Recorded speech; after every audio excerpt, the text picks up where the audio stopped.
Goeiedag almal, kom ons gesels oor die man oor wie Jesus in verwondering was. In Bybelse tye het die meeste Jode die Romeine gehaat en wou nie eers met hulle geassosieer word nie, hulle wou nie met hulle meng nie. Die Jode het hulle Messias verwag, maar hulle het gehoop dat hy 'n militêre krygsman sou wees wat die Romeine uit Israel sou verdryf sodat hulle weer as 'n onafhanklike koninkryk kon bestaan. Maar daar was Romeine wat die Jode nie as die mindere aanskou het nie, of beskou het nie, en hulle behandel het soos hulle gelyke. En een van hulle was die hoofman oor 100 wat in Kapernaum gestasioneer was. Toe sy diensknegt siek was en hy wou hê dat Jesus hom moes genees, het die Joodse leiers hom in sy versoek ondersteun.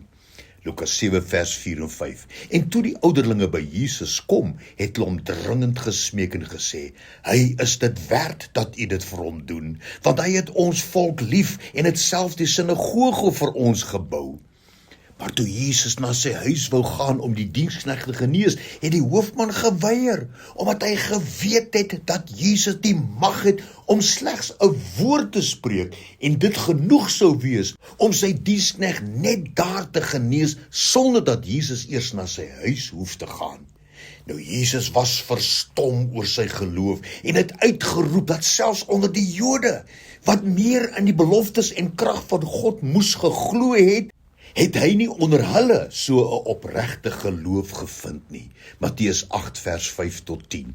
En nadat Jesus in Kapernaum ingegaan het, kom daar 'n hoofman oor 100 na hom toe en smeek hom en sê, Here, my knegt lê tuis verlam en hy ly ewige pyne.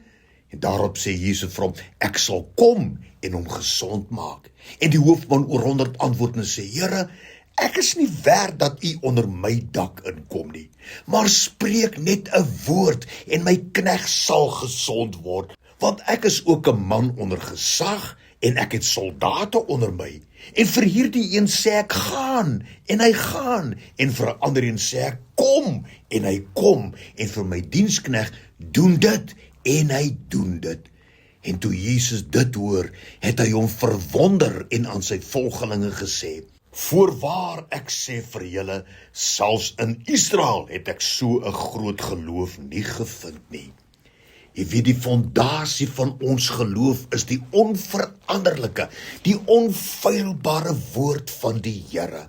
Ons kan hom volkome vertrou, want hy is altyd getrou. Vertroue in hom is nooit 'n fout nie. Daarom kan ons standvastig in ons geloof bly staan, omdat hy, die Here, altyd getrou is. Dankie daarvoor, Here.